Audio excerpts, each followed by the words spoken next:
నమస్తే. ఇన్నాళ్ళు నన్ను సపోర్ట్ చేస్తూ, ఎంకరేజ్ చేస్తూ మీ ప్రేమను నాకు అందిస్తున్న ప్రతి ఒక్కరికి కృతజ్ఞతలు. అలాగే ఈ వీడియో కూడా ఖచ్చితంగా మీకు ఉపయోగపడుతుంది. లైక్, షేర్ అండ్ సబ్స్క్రైబ్ చేసి మీ సపోర్ట్‌ని నాకు అందించండి. అలాగే ఈ వీడియో పట్ల మీకున్న అభిప్రాయాన్ని కామెంట్ సెక్షన్‌లో కామెంట్ చేసి తెలియజేయండి. ఇప్పుడు వీడియోని చూద్దాం. నమస్తే. Welcome to our channel. నేను పద్మిని. ముందుగా ప్రేక్షకులందరికీ శ్రీ క్రోధినామ సంవత్సర ఉగాది శుభాకాంక్షలు. ఉగాది అంటేనే ప్రథమంగా మనకు గుర్తొచ్చేటటువంటి అంశం పంచాంగ శ్రవణం. ఖచ్చితంగా పంచాంగ శ్రవణం చేస్తాము. అలాగే ఈ సంవత్సరం పాటు అంటే ఈ ఉగాది నుంచి వచ్చే ఉగాది వరకు కూడా గ్రహచారం ఎలా ఉంది, గ్రహాలు ఇచ్చేటటువంటి ఫలితాలు ద్వాదశ రాశుల వాళ్ళకి ఎలా ఉంది అనేది ఖచ్చితంగా తెలుసుకునేటటువంటి ప్రయత్నం చేస్తాము. ఒకవేళ ప్రతికూల ఫలితాలని ఇస్తున్నట్టయితే ఖచ్చితంగా తీసుకోవాల్సినటువంటి జాగ్రత్తలు తీసుకుంటూ దైవారాధనని ప్రత్యేకంగా చేసుకుని స్మార్ట్ వేలో వచ్చేటటువంటి కష్టాల నుంచి బయటపడే ప్రయత్నం ఖచ్చితంగా చేస్తాము. మరి ఈ రోజు కూడా మనకి క్రోధినామ సంవత్సర ఫలితాలని అందించడానికి మనతో పాటు ఇద్దరు ఆధ్యాత్మికవేత్తలు సిద్ధంగా ఉన్నారు. ఒకరు లలిత ఉపాసకులు, వాస్తు జ్యోతిష పండితులు బ్రహ్మశ్రీ నానాజీ పట్నాయక్ గారు, అలాగే సూర్య ఉపాసకులు విక్రమాదిత్య గారు. మరి వీరిద్దరూ కూడా ఒకరు ద్వాదశ రాశులకి కూడా గ్రహచారం ఎట్లాంటి రిజల్ట్స్ ఇస్తోంది అనేది తెలియజేయబోతున్నారు. అలాగే మనకున్నటువంటి వెజిటబుల్ థెరపీని ఆధారంగా చేసుకుని కూరగాయలతో ఎట్లా మనకు వచ్చేటటువంటి సమస్యల నుంచి అధిగమించవచ్చు అనేది విక్రమాదిత్య గారు తెలియజేస్తారు. మరి కార్యక్రమాన్ని మొదలు పెడదాం. ముందుగా ఇద్దరికి నమస్కారం అండి. ముందుగా మీ ఇద్దరికి క్రోధినామ సంవత్సర ఉగాది శుభాకాంక్షలు. మన ప్రేక్షకులందరికీ కూడా క్రోధినామ ఉగాది శుభాకాంక్షలు. అయితే ఈ సంవత్సరం క్రోధినామ సంవత్సరం అయినందుకు ఎటువంటి బ్యాడ్ ఎఫెక్ట్స్ కలగకుండా ఉండాలి, అందరికీ శుభం కలగాలని మనస్ఫూర్తి కోరుకుంటున్నాను. మీ విషెస్ కూడా సౌర కుటుంబ సభ్యులందరికీ కూడా క్రోధినామ సంవత్సర ఉగాది శుభాకాంక్షలు. అందరూ కూడా ఆయురారోగ్యాలతో అష్టైశ్వర్యాలతో సూర్యనారాయణమూర్తి పరిపూర్ణమైనటువంటి అనుగ్రహంతో హాయిగా ఆనందంగా జీవించాలని మనస్ఫూర్తిగా కోరుకుంటూ, అంటే ఇక్కడ క్రోధినామ సంవత్సరం అంటే తన కోపమే తన శత్రువు కాబట్టి అందరం కూడా దాన్ని అదుపులో ఉంచుకోగలిగితే ఈ సంవత్సరం అందరికీ శుభదాయకంగా అవుతుందని మనసా వాచా కర్మేణ ఆశిస్తున్నాను. Thank you so very much. Last time కూడా మీ ఇద్దరు కాంబినేషన్ లో చేయటం జరిగింది శోభకృత్ నామ సంవత్సరం. అయితే శోభకృత్ నామ సంవత్సరం మనందరికీ తెలిసిందే ఎంత శోభాయమానంగా సంవత్సరం మొత్తం వెళ్ళిందో. ఎందుకంటే రామచంద్ర ప్రభుకి అక్కడ ఆయన ఇంటికి ఆయన తిరిగి వచ్చేసినటువంటి సందర్భం ఉంది. శోభకృత్ నామ సంవత్సరం నిజంగానే అద్భుతమైనటువంటి నామ సంవత్సరం. అయితే ఈ పేరు చూస్తే ఒకంత వెన్నులో నుంచి ఒక వణుకు పుడుతోందా అని అనిపిస్తోంది. ఎందుకంటే ఈ క్రోధం ఉండకూడదనే కదా, క్రోధాన్ని ఖచ్చితంగా జయించాలి కదా. మరి ఇదేమన్నా ఈ సంవత్సరం ఆ నామానికి ఏమైనా సార్థకత ఏమైనా చేసుకుంటుందా sir? What is your opinion? ఖచ్చితంగా. ఎందుకంటే మనం జనవరిలో న్యూ ఇయర్ ఫలితాలు చెప్పేటప్పుడే ఫిబ్రవరి నుంచి ఇక్కడ మనం ప్లానటరీ పొజిషన్స్ కూడా వేసింది. అందుకే ఈ కుజుడు అంటే గొడవలకు కారకుడు, రవి అంటే అధికారానికి కారకుడు, వీళ్ళిద్దరికీ శత్రుగ్రహాలు అంటారు వీటిని. అంటే వీళ్ళిద్దరు నిజంగా శత్రువులను కాదు, different energies, fiery energy, cold energy. రెండు దగ్గర ఉంటే ఎలా ఉంటుంది? ఇప్పుడు చూడండి, మనం ఏదైనా పెనం మీద వాటర్ వేసాము, చిర్రమంటుంది. అలా ఈ డిఫరెంట్ ఎనర్జీస్ కలయిక వల్ల ప్రకృతిలోని లోకాల్లో అంటే భూమి మీద నివసించేటువంటి జంతువుల మీద కావచ్చు, లేకపోతే మనుషుల మీద కావచ్చు, అధికారుల మీద కావచ్చు, దాని ప్రభావం ఉంటుందనే భావనతోనే ఏమండి ఇక్కడికి ఇది ఫిబ్రవరిలో ఎంటర్ అవుతుంది. ఫిబ్రవరి, మార్చ్, ఏప్రిల్ ఈ కాంబినేషన్ మే వరకు ఉంటాయి ఈ కాంబినేషన్స్. కాబట్టి ఫిబ్రవరి నుంచి గొడవలు అని చెప్పుకున్నాం, చాలా గొడవలు జరుగుతున్నాయి. మీరు బయట చూసినట్లయితే యుద్ధ వైఖరి పెరుగుతుంది. ఎందుకంటే క్రోధినామ సంవత్సరానికి అధిపతి కుజుడు. ప్రధానంగా యుద్ధం చేయాలి అంటే ఒక విషయం ఏదైనా మనకి ఇప్పుడు ఒక విషయం జరిగినప్పుడు మాట్లాడుకోవచ్చు, గొడవ పెట్టుకోవచ్చు. కానీ క్రోధినామ సంవత్సరానికి ఉన్నటువంటి కుజుడు అధిపతి అయినందుకు గొడవకే ఫస్ట్ ప్రయారిటీ ఇస్తారు, ప్రయారిటీ ఇస్తారు. ఎగ్జాక్ట్లీ. మీరు గమనించినట్లయితే చూడండి, ఇక్కడ ఇప్పుడు అంటే శుక్రుడు మనం ఇక్కడ వేసాం, బట్ ఇక్కడ తిరుగుతాడు, సంవత్సరం మొత్తంలో మారిపోతుంటాడని మనం వేయలేదు. పర్టికులర్గా మనం కుజుడిని, రవిని ఎందుకు వేసామంటే ఈ కలయిక ఉందని.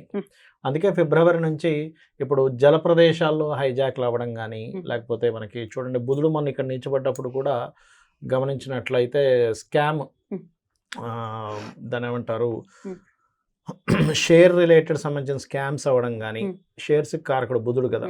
అందుకని ఏంటంటే అధికారులు మనం అసలు ఊహించినటువంటి మార్పులు ఇంకా చాలా ఉన్నాయి. అసలు ఇలా జరుగుతుందా, ఇలా జరుగుతుందా, అమ్మో ఇట్లాంటివి మనం ఇట్లా కూడా యాక్షన్ తీసుకుంటుందా, గవర్నమెంట్ కావచ్చు, పోలీస్ కావచ్చు, మిలిటరీ కావచ్చు, ఇట్లాంటిది కూడా యాక్షన్ తీసుకుంటుందా అనేటువంటిది జరుగుతుంది. అయితే ఇది నార్మల్ పీపుల్ మీద ఎంతవరకు ఎఫెక్ట్ ఉంటుంది అంటే జీవుడు బయట ఉన్నాడు. Hmm. ఇది ఒక బెనిఫిట్ ఇక్కడ. Hmm. ఎప్పుడు కూడా కాలసర్ప యోగంలో గ్రహాలు సంచరించేటప్పుడు జరుగుతాయి. అయితే ఇందులో యాజ్ పర్ నాడీ ఆస్ట్రాలజీ పరంగా జీవుడు అంటారు గురువుని. బయట ఉన్నందుకు కొంచెం జనాలు దానిలో నుంచి బయటకు వస్తుంటారు. Okay. ఈ గురువు కూడా లోపల ఉన్నాడు అనుకోండి. మనకి last time 3.5 years back Covid వచ్చింది.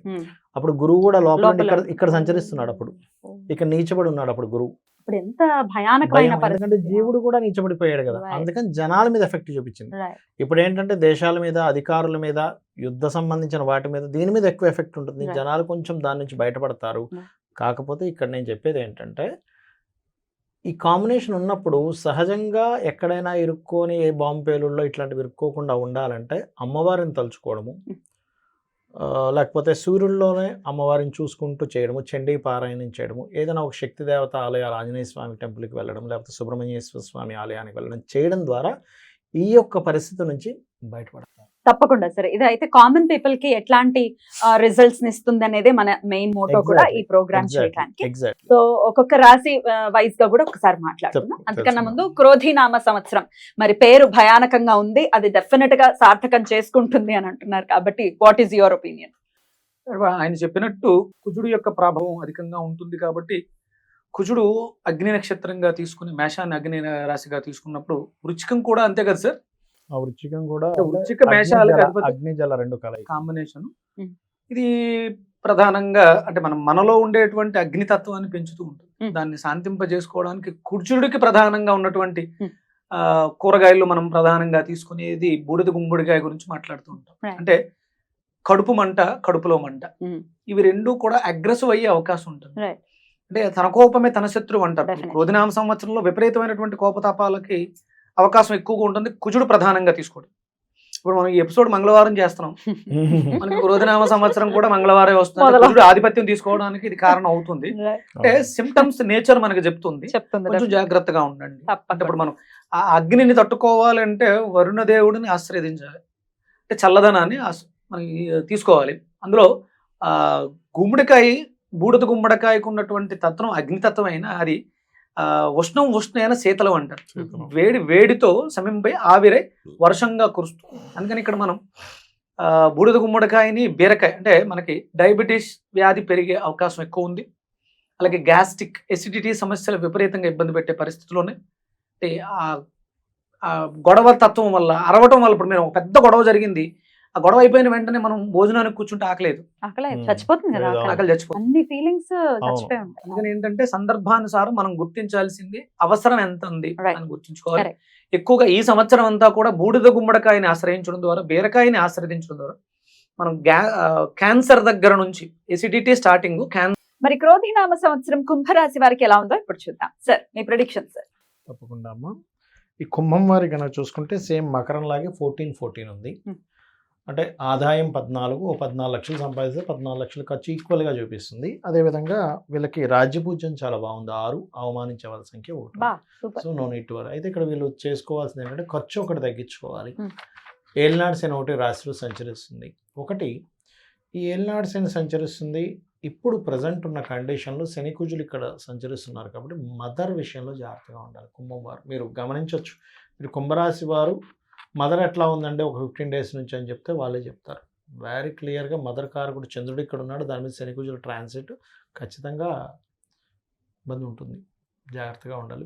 మెంటల్గా కూడా కొంచెం స్ట్రెస్ అవుతుంటారు. బట్ ఇవేవి నేను ఒకటే చెప్తాను, ఇవి వస్తుంటాయి కానీ దానికి పరిహారం కూడా 100% ఉంటుంది. అది కూడా ఏదో లక్షలు వేలు ఖర్చు పెట్టాల్సిన అవసరం లేకుండా కేవలం అమ్మవారి ఆరాధనతో సెట్ అవుతుందని చెప్తున్నాను నేను. ఎందుకంటే ప్రిడిక్షన్ చెప్పాలి, రెమెడీ కూడా చెప్పాలి. Definitely sir. సో వీళ్ళకి ఖర్చులు తగ్గాలి అంటే ఫస్ట్ ఆఫ్ ఆల్ వీళ్ళు చేయాల్సింది నువ్వులు దానంగా ఇస్తే ఖర్చులు తగ్గుతాయి. ఇక డూసు డోంట్స్ ఏమిటి ఇక్కడ చూసుకున్నట్లయితే, ఒకటి పూర్వీకుల ఆస్తులకు సంబంధించినటువంటి విషయంలో కొంత జాగ్రత్తగా ఉండాలి. పర్టికులర్గా because of 8th house Ketu, అది కూడా భూతత్వ రాశి, అది ఆ విషయంలో కొంచెం జాగ్రత్తగా ఉండాలి. సహజంగా ఇప్పుడు చూడండి అమ్మ, లేడీస్కి అది వాళ్ళకి ఈ మెన్స్ట్రువల్ రిలేటెడ్ సంబంధించినవి అటువంటివి కొంచెం ఇస్తుంటుంది, కొంచెం ఉంటుంది. బట్ గురువు వృశ్చిక రాశిని చూస్తున్నాడు కాబట్టి ఇక్కడ 10,000 చూస్తున్నాడు కాబట్టి కంట్రోల్ చేస్తాడు. సో అదొకటి. అండ్ అట్లాగే ఇంకోటి ఏంటంటే ఇక్కడ వీళ్ళు పర్టికులర్గా ప్రాపర్టీ, వీళ్ళు ఏదైనా ప్రాపర్టీ తీసుకునేటప్పుడు కూడా కొంత జాగ్రత్తగా ఉండాలి. పూర్వీకుల తాతగారి ఆస్తికి సంబంధించిన విషయంలో తొందరపడి నిర్ణయాలు తీసుకోకూడదు. ఇవి మెయిన్గా మేజర్గా జాగ్రత్తలు పడాలి. విదేశీ యోగం ఇస్తాడు ఇక్కడ సహజంగా. ఒక మంచి ఏమిటి ఇక్కడ అని చెప్పి చూసుకుంటే, ఒకటి విదేశీ యోగం కలుగుతుంది. బికాజ్ ఆఫ్ ధనస్థానంలో రాహు వచ్చాడు కాబట్టి ఉద్యోగం 100% వస్తుంది. అంటే ఎప్పటి నుంచో నేను సెటిల్ అవ్వలేకపోతున్నాను, నాకు ఉద్యోగం రావట్లేదు, ఎన్ని సంవత్సరాల ఉద్యోగం రావట్లేదు, 100% ఈ సంవత్సరం వీళ్ళు ఆశ పెట్టుకోవచ్చు. Because of double transit is in 10th house మీద పడింది. సో ఇది ఒకటి ఉంది. కాకపోతే ఈ లగ్నంలో శనుండి కుజుడు ట్రాన్సిట్ అయ్యి రవి ట్రాన్సిట్ అవ్వడం వల్ల ఈ మధ్య కొంచెం స్ట్రెస్ అయ్యారు, బాగా చెప్పుకోవాలి వీళ్ళకి చెప్పాలంటే. అయితే ఇక్కడ ఫైనాన్షియల్ గ్రోత్ అయితే విదేశీ సంబంధంగా పెరుగుతుంది. కొంచెం ప్రాపర్టీ తీసుకునేప్పుడు కొద్దిగా చూసుకోవాలి. ఎందుకంటే గురువు 4లో ఉన్నాడు అనుకుంటాం, కానీ ఎప్పుడు కూడా గురువు ఉన్న ప్రదేశం కంటే చూసే ప్రదేశాన్ని బాగా యాక్టివ్ చేస్తాడు.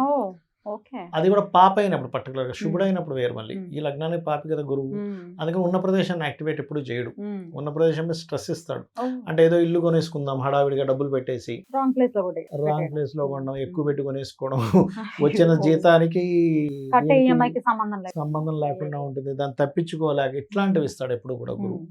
ఆ రకంగా ఇస్తాడు. కానీ అదే గురువు ఇక్కడ ఎప్పుడైతే చూస్తున్నాడో ఖచ్చితంగా కెరియర్లో మంచి గ్రోత్ ఇస్తాడు, కొత్త ఉద్యోగ అవకాశాలు ఇస్తాడు, ఇట్లాంటివి ఉంటాయి. హోమ్ లోన్స్ కూడా ఇస్తాడు ఇక్కడ గురువు ఉన్నప్పుడు. మారిపోతే మళ్ళీ లోన్స్ రానివ్వడం తొందరగా. సో అదొకటి మెయిన్గా చూసుకోవాలి. అండ్ మే లోపల ఏదైనా క్షేత్ర దర్శనాలు చేయడం ద్వారా కూడా మంచి ఫలితాలు ఉంటాయి.